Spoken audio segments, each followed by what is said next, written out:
Welcome to The Authentic Spiritual Journey, a weekly podcast featuring real and practical spiritual conversations from fresh perspectives here on the Experience of the Soul podcast channel. Today, episode 254. Do you like stress? And now your host, Reverend Cynthia Alice Anderson. Hello and welcome to The Authentic Spiritual Journey. My name is Cynthia Alice Anderson. I am the host. I'm here today in 818 Studios with my producer. Good morning, everybody. This is Dave Croft. Thank you so much for joining us for episode 254 of The Authentic Spiritual Journey. I know. We just blew past 250. We're just like, no big deal. No biggie. Yeah, moving on. Yes, we're a quarter away to 1,000.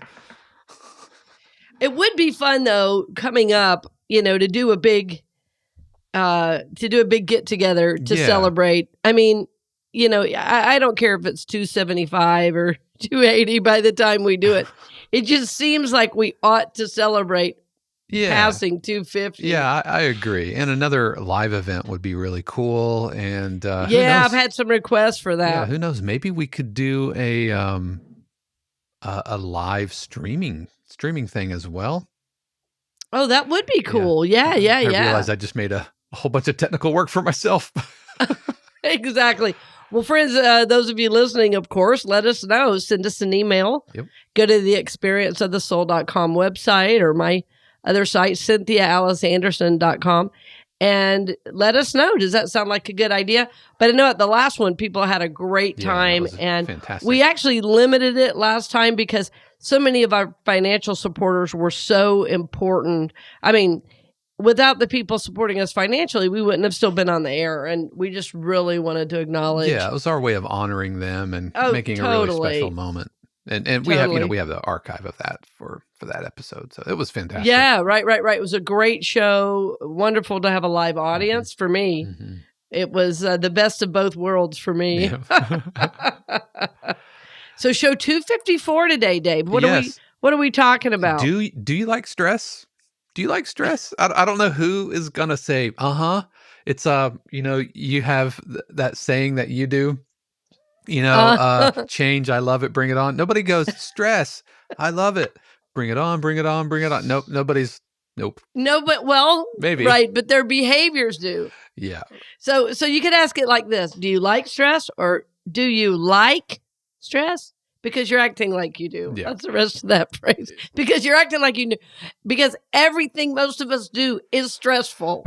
Yeah. And it's insane the way our world has gotten. So much of mine is self-inflicted. Well, that's the point. I know. Right? Like that's I just got done, with we did a big curriculum push over in the 52Qs community. And it was like a solid month of stress and like 18 hours in the studio and weekends, blowing weekends. And so, I mean, at the end of the day, I know, right? At the end of the day, it's going to be really fantastic. And I'm super proud of what Shannon and I have done, but it was entirely self-inflicted. Nobody said, do this. And there was nobody forcing me to do those things. But I thought it would be cool. So I did it to myself. Right. Well, I will tell you why I thought of this title. What we say down south is I'm going to tell them myself. As I was going down the road, I had just done a call, which, it's not even a great idea to talk on the phone in the car. But then at a light, somebody texted me, and I thought it would be a great idea to text them back at that moment. Sitting at a stoplight in downtown Orlando, and I went, okay. I'm going to stop this because not only am I not really sure what cars are around me, I'm not even sure where I'm going right now. It was a moment where I caught myself doing behaviors that clearly are stressful. Yeah. And, I recently bought that new truck and I love the truck. Oh my gosh. I'd forgotten what it was like to love what you drive. And when I first got it, I would never even have my phone, or it was like, I'm just going to be in the joy of this, have the sunroof open, the wind going. Well, anybody who knows me well knows I have a very full life. I love doing things with people I love. I love my work, which seems to know no bounds in terms of time or place. So, when you have a job like that, I can't imagine what it would feel like to do like a 9 to 5. It's just so out of my awareness and purview. I don't know what that would feel like. So when life is work and work is life, and I realized that when it happened in the truck that day, okay, how many days in a row have I been like this and not noticed? Right. So it just called me back into awareness. Like, I really do not have to do this. I'm 10 minutes from my house. All of this can wait. Yeah. Shannon's totally called me out. I do this. I will wait until like we're at a stoplight and it's time to turn. That is when I will choose to roll down the window, turn on my turn signal, and take a sip of coffee, like all at the same time. Exactly. She's like, Dave, what are you doing? Why are you trying to do all of Honey, these? I love you, but what are you exactly. doing? Why are you? I don't know how my brain works sometimes, but that I do that. Yeah, she's right, exactly. And the whole show, and I've been meaning to talk to you about this, Dave. I'm acting like nobody's listening. I want to change that at the beginning where we say, practical, spiritual, whatever, from diverse perspectives. I want to say from a fresh perspective. Okay. Because usually we are quite similar in our perspectives. Right. You and I, but it's probably fresh for a lot of people because it's mostly, us sharing our journey. And it is a fresh perspective because frankly, sometimes we're learning it the same week we're teaching it, because as soon as we become more conscious, we want to share that. And really the whole show is about becoming a conscious being. It is applying practical and spiritual teachings to life, whatever your life circumstance, whether you work in the corporate world or you're a teacher or you're retired or you're a man or woman, none of that matters. It's practical teachings, applied to life, and then spiritual teachings applied to life. And so we lift up these certain ways, as a result of our own healing. And, it's amazing because I work with people now on the daily who work in a corporate setting. And, the number one problem they all deal with is stress. That's the number one issue. And what I've noticed is that it starts to manifest physical problems as well as problems in their relationships, problems within themselves. And so I have come to notice so many of the patterns, to be able to name and see the patterns. And when I started seeing some of them in myself, I was like, oh no, let's back it up. Yeah. Yeah. But we are here to become conscious beings. That's the bottom line. And every day is a new opportunity for that. So the title of the show is, do you like stress? Right? Because it seems like you do. It, right? Because you sure are acting like it. People often tell me, when I'll say, well, tell me about your self-care, that there's a pause. There's a pause of nothing, of nothingness. And they say, well, what do you mean by that? Well, I say, how many times in a week do you do something you love? Another pause. How many times in a day do you do something you love? And it's a great awareness for how am I letting the pressures of the world, pressures of my job, maybe family and responsibility, take me out of my own process and journey. Now, that said, don't we all have responsibilities? Of course. As I'm doing my work, I'm not always able to do every single self-care thing I love to do. But because every day I'm asking myself in the morning, what is the self-care I need today? I'm much more likely to do it today than I was before I started this process about 6-7 years ago now. So it's like, what is my self-care for today? Because if I keep that in mind, I will tend to do less stressful activities simply because I've started the day with this intention of, how do I take care of myself today? So I've mentioned many times on the show the morning pages. And the first time I heard that term was with a book called The Artist Way, where you wrote pages every day. This is different. This is morning page. This is a page. And you don't even have to write the whole page. Well, we can put it in the show notes so you have a copy of it. But the morning pages is a way to start your day off right. It's a way to set your intention. What's the highest call for my life this morning? What am I grateful for? What are the top 3 tasks the universe is asking me? What is my self-care? And finally, what is my affirmation for today? So there's a way in which we go unconscious when we're just in the world and we're not doing our spiritual work. Is this making sense? Oh, yeah, for sure.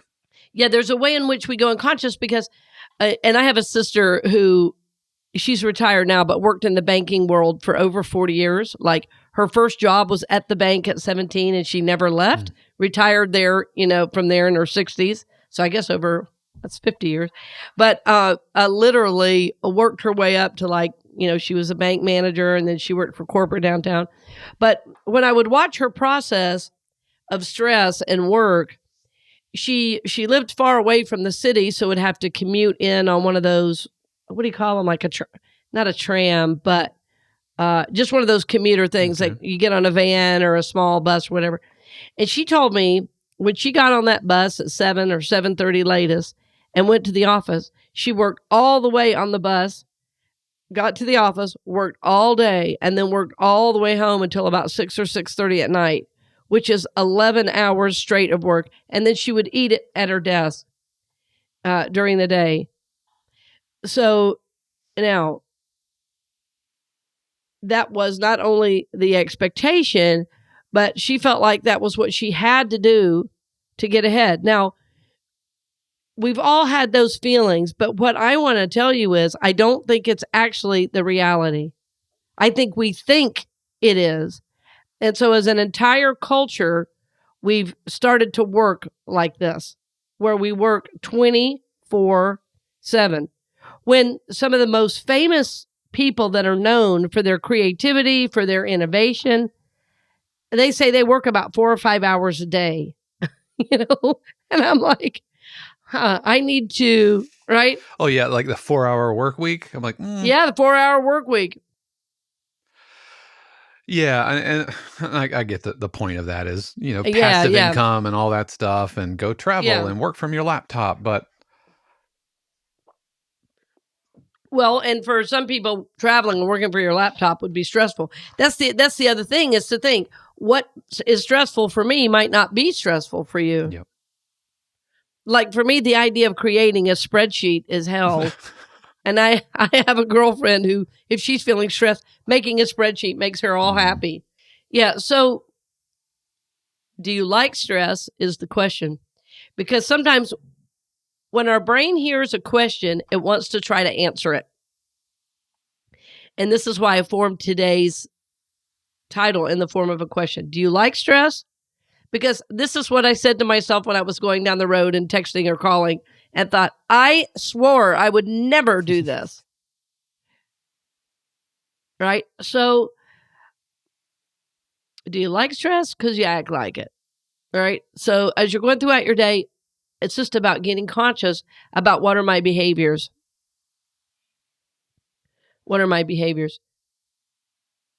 I shared a while back that, part of my morning process is pretty, well, I was going to say it's pretty intensive. I don't mean intensive.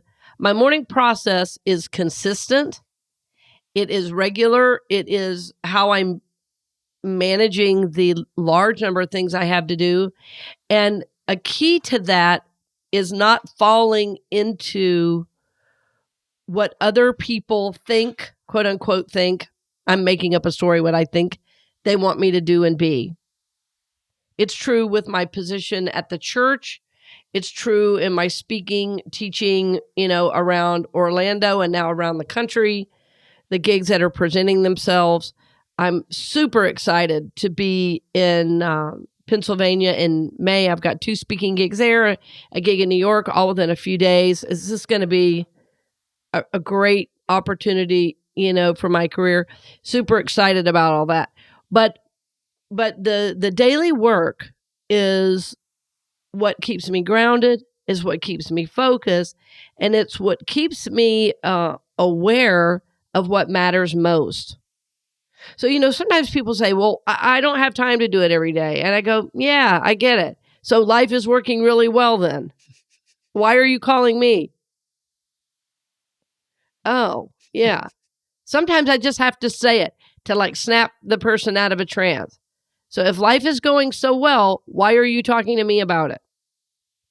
Right? So I'm here to help. Here's an idea. Try it. Try it for 1 week. Try it for 3 weeks. Try it for a month. Try it for 6 months. Commit to something.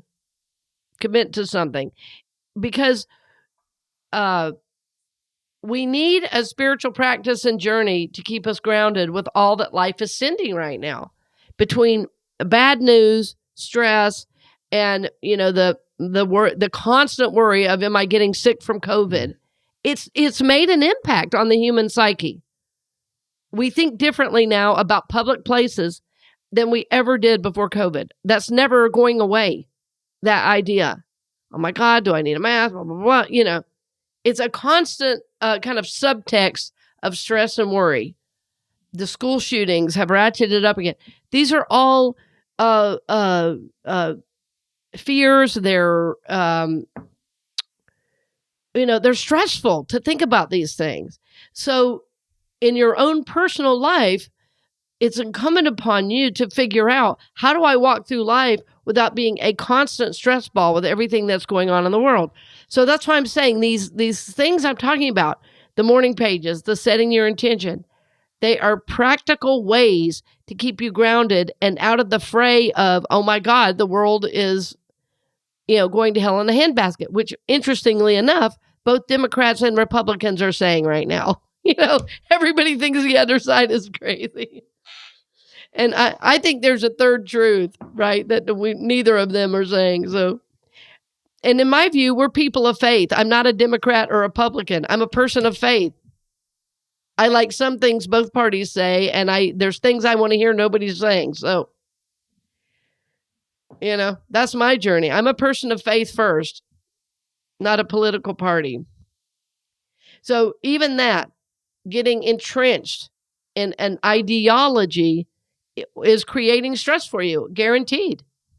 Because you say, what the F is wrong with everybody else?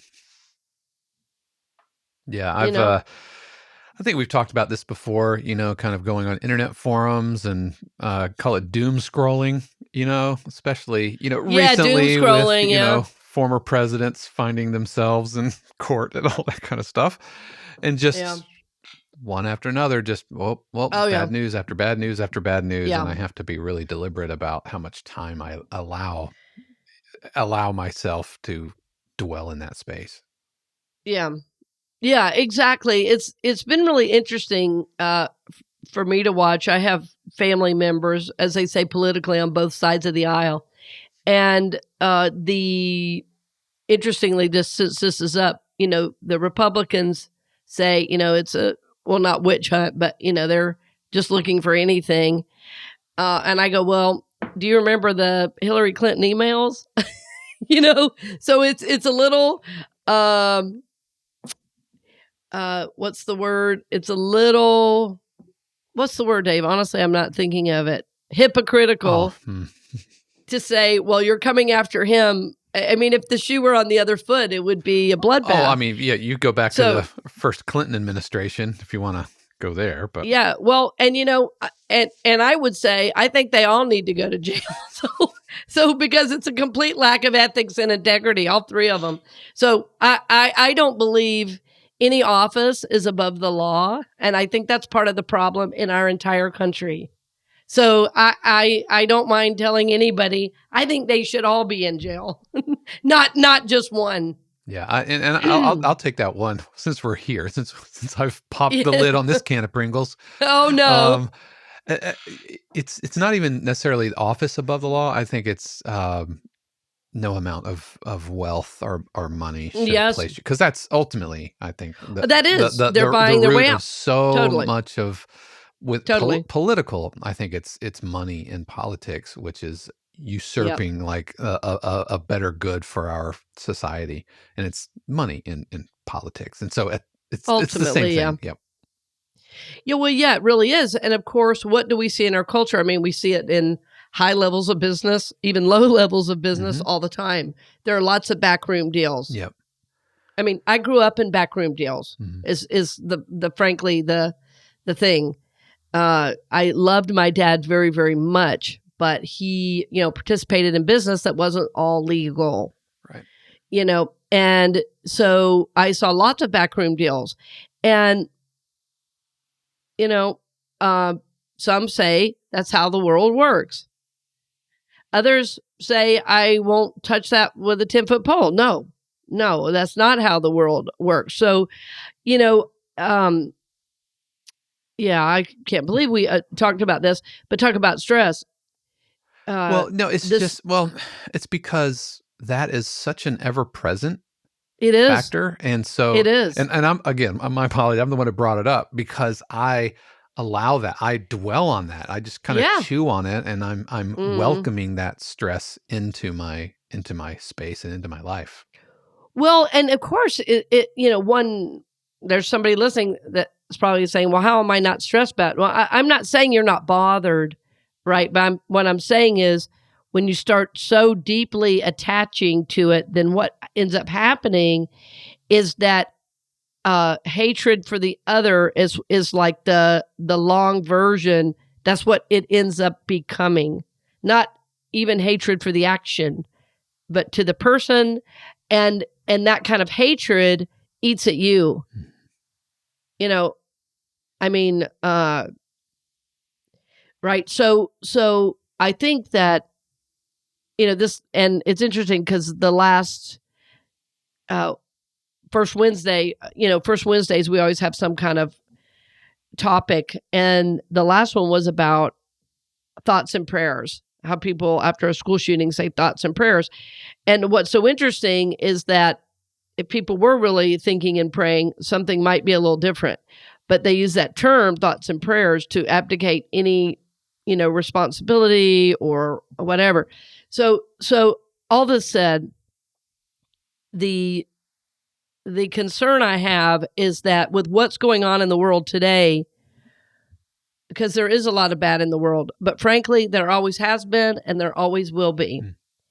And what happens is that when we are attaching to what's happening in a negative way, it creates stress, disharmony, sometimes even illness and disease in our lives and in our bodies, right? So the work of becoming conscious about our behaviors, the work of becoming at peace with ourselves by doing our daily spiritual work is the very thing we're all called to do. So I'm not minimizing anything that's going on in the world. I'm not saying you be a Pollyanna. The opposite is true. We know exactly what's going on, but instead of getting into the right, wrong, and I hate you, and I can only say Black Lives Matter, I can never say Police Lives Matter because somehow somebody's going to make up a story that means I don't love Black people. Right, whatever. I don't buy into any of those teachings or ideologies. Right, I don't, Mm. and so because it makes an us and them a dynamic, right? So what brings me joy and love and freedom and peace is my daily spiritual work and my love for all involved. Love from the highest place. So I'm trying not to get sucked into a single ideology, even if I agree with a lot of it, because I want to always be able to think for myself. I want to be able to rise above whatever the news cycle is telling me. Because what I know is that the news cycle is only spinning a story to scare me and exaggerate whatever the facts might be for ratings, not to bring me joy or peace or harmony or goodness or love. That's never the goal, right? So as a person of faith, my role is to live my best life now. And I do that through my daily spiritual work. I do that through raising an amazing kid. I do that through not participating in all these stressful behaviors. So when crazy does happen, I'm at peace. I'm at home in myself. I can love from a deeper place. I can engage and unfold someone who is hurting at the moment, right? So my ministry over the years has seemed to know no bounds in terms of station in life, in terms of color, in terms of political position. And I've experienced a lot of, what's the word? People have been angry about that. You know, when I was in a church, gay people said I liked blacks more. Blacks said I liked gay people more. When I sat with Rick Scott, said, why would you do that? You know, so I don't care what other people say about what I'm doing. What I know is that I'm guided, and what I know is that I'm bringing love, peace, joy, and energy into these situations where it wasn't there before. Right? So that's my call. That's my work. And I think it's the work of all of us. So, you know, the title today, it may seem like we're getting off track, but I don't think we are at all. I think it's real life application. And friends, it's okay if you don't agree with every word I say. Great. Think for yourself. Great. Have your own thought and role. But I think we have to ask ourselves, how am I contributing to the madness in the world? Right? So this is why we do this work. How am I becoming conscious? How am I becoming aware? How am I becoming the person I'm designed to be? Am I a stress factory taking out the people I love because I can't manage my own feeling reality? Or am I bringing peace, love, joy, and harmony when people are upset because I myself am at peace? Because I myself know what's mine to do. Because I myself am becoming more conscious.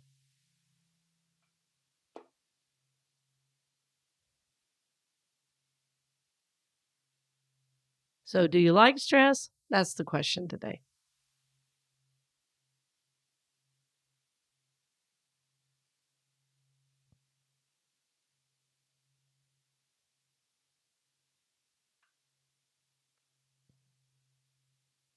So friends, I wish I could put everything we're doing on the Wednesday nights on the channel. I'm not at that point yet. Eventually I probably will be, but what I talked about today, you got a little taste of the intensity and the passion I have for a higher way to be known in us and in our country, frankly, but not just in our country, in the world. We all seem to be fighting the battle of us and them, and I'm better than you. You know, all of these are aspects of the ego. And I feel like there's always something higher available. There is awareness, there is peace, there is joy, there is love. There is growth among these difficult conversations. There is almost a challenge from the universe. Can you be your good, holy, sweet, open, loving, authentic self in the face of some of the world's challenges? And frankly, that's what we're called to do.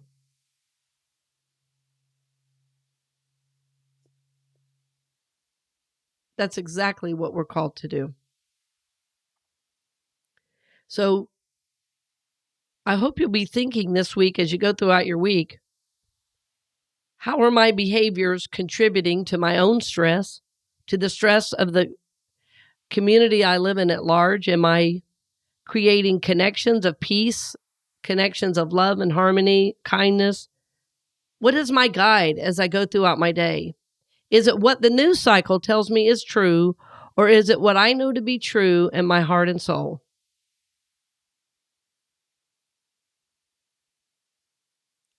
Is it what I know to be true? So my hope for you, friend, is that you'll take a little time every day and get clear. Just take a few deep breaths. Set that intention.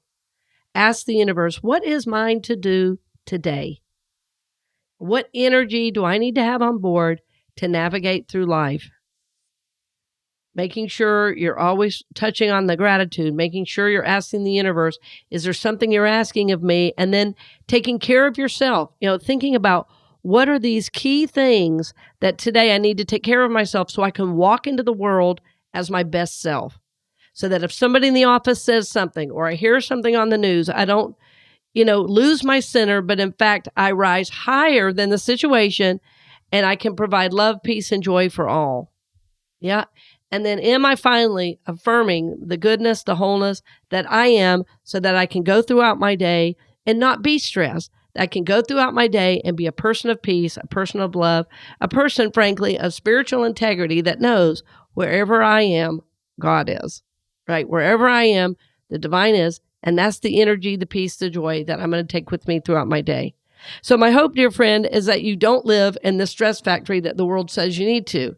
My hope is that all of us, myself included, and I'll include Dave in this, because we both love our work and work so hard. But my hope is that we'll all go throughout our day remembering, we are God's. We are holy, and our lives are meant to be full of joy, love, peace, and harmony, not stress. Not stress. So take a moment today to see what's yours to do. And remember, God is with you always. So dear friends, we thank you for listening. As always, we bless you on your spiritual journey. We are honored to support it. Absolutely 100%. And I hope as I go throughout the country in the coming months that I will be able to see you in person. We'll start putting more promotional things on the channel so you're real clear about where I am and where I'm going. But feel free to check my website, CynthiaAliceAnderson.com, for more information. So thanks again for joining us today, dear friends, and blessings on the journey.